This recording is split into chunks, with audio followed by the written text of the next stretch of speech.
No, we're definitely thinking about that for sure. It drives the mindset for this game. You know, a very tough physical team that could create havoc if you give them the opportunity. And we have to take care of the ball. That's the biggest thing, and then just match that energy up front, knowing about their DI. You guys have a lot of new faces too, and plenty of you guys were here for that game. How do you kind of let the new guys know about last year? It starts from the top down. Coach Reed presents us with a challenge every Monday or every Tuesday, and from there we go about our work week accordingly. And it's been that way since I've been here. And every single week is a new challenge. And this week we got to match the physicality that Vrabel brings with every single defense that he has, the kind of the mentality that he played with, and then on top of that, we got to take care of the football. And on the other side of the ball, we know that they got a tough, hard-nosed running game, and we got to stop one of the best running backs that's ever played the game. Travis, Jody's down. We don't know exactly what's going to happen, but just your impressions of Jordan Franks, the practice squad tight end, since Man, it's fun to see him progress. We have a great locker room. Coach Melvin's got us all fired up every single day, playing with our inner 10-year-old, as he likes to say, and get out there on the grass every day. And it's just seeing Jordan build every single week. His attention to detail is awesome, man, and that's what you want to see out of a teammate, out of somebody in the building, is their want to keep learning and want to keep getting better. And sure enough, he's been doing an absolute unbelievable job getting the defense ready, as well as keep inclining as a player himself. What have you seen from the growth of the receivers just so far?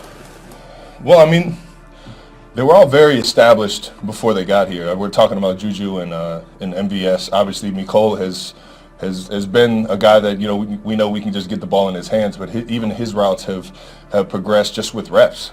With more reps you get with 1-5. Patrick Mahomes he's special for a reason, because he makes guys around him better. And the more reps that he gets with you, the more communication that he has with you, the better off we are as a team, because we're on the same page and stuff. So I think you'll slowly see everybody keep rising to the occasion and keep kind of emerging in this offense.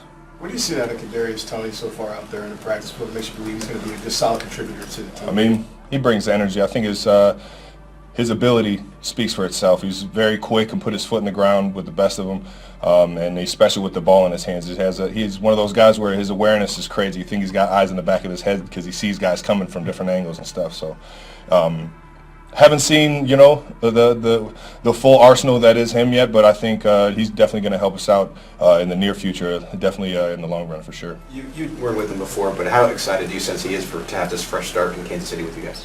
You just see that he's excited to play football. He's excited to be in the building, and I think I'm not sure what it was anywhere else, but I know that right now he's been an awesome teammate, and he's been constantly trying to learn.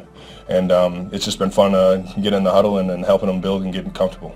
Travis, just with how different the receivers are as compared to last year, do you see defenses still trying to adjust to what you guys are doing? Yeah, well, 100%. I think the element of surprise, or the element of something new, you can't really scheme it up, and I think that's definitely helped us out, as well as Pat playing his tail off and understanding where to go to the ball, even more so than he was the years prior. He just keeps getting better every single week. So it's just, I think defenses are still trying to figure out exactly how we're using all these pieces, knowing that we got a bunch of new pieces, and I think that's helping us definitely.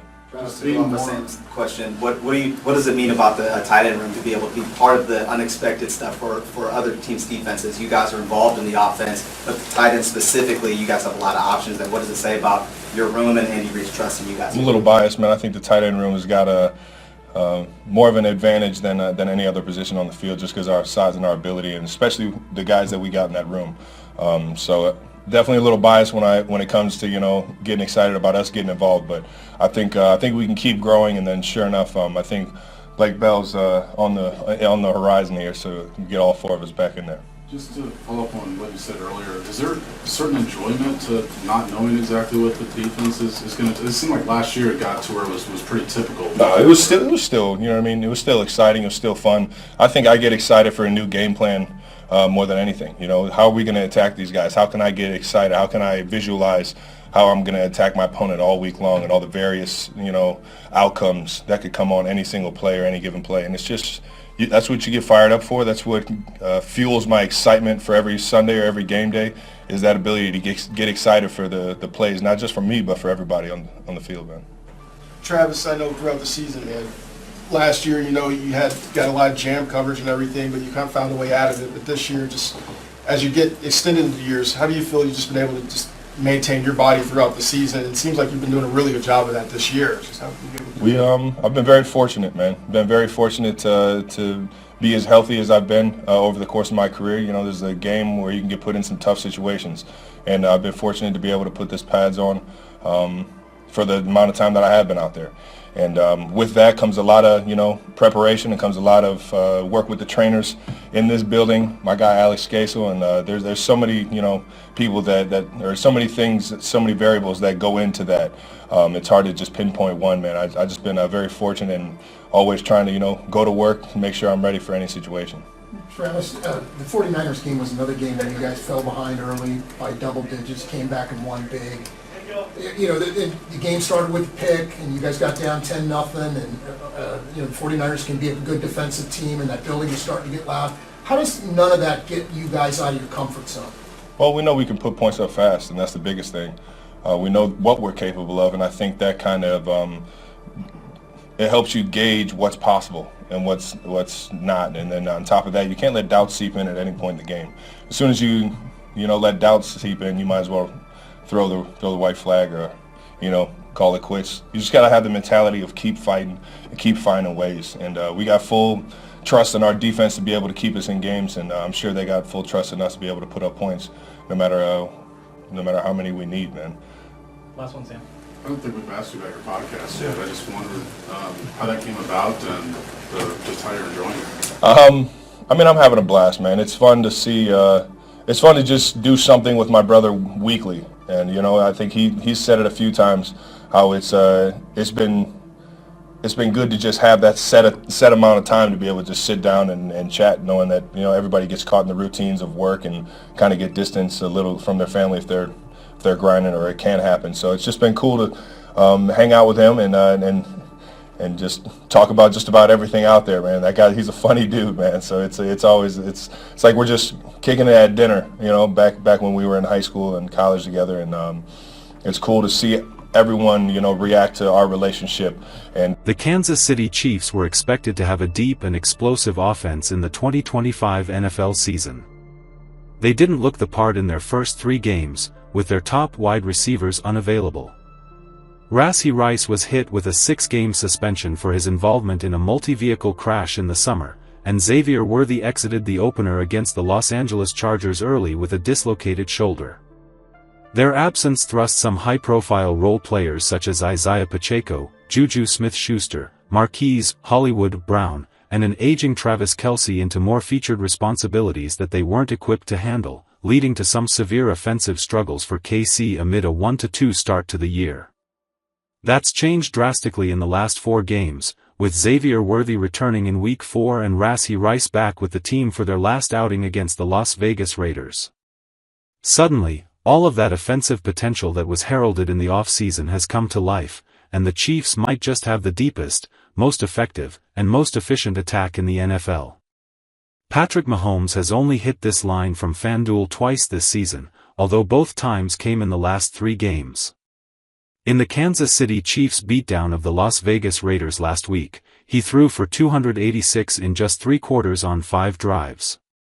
The Washington Commanders' defense isn't quite as inept as the Raiders, but they have plenty of their own issues. Washington has given up the 8th most passing yards this year. However, they've only allowed over 275 once, in their loss to the Atlanta Falcons in Week 4. Travis Kelce is facing intense pressure this NFL season. The Kansas City Chiefs tight end is juggling a demanding schedule.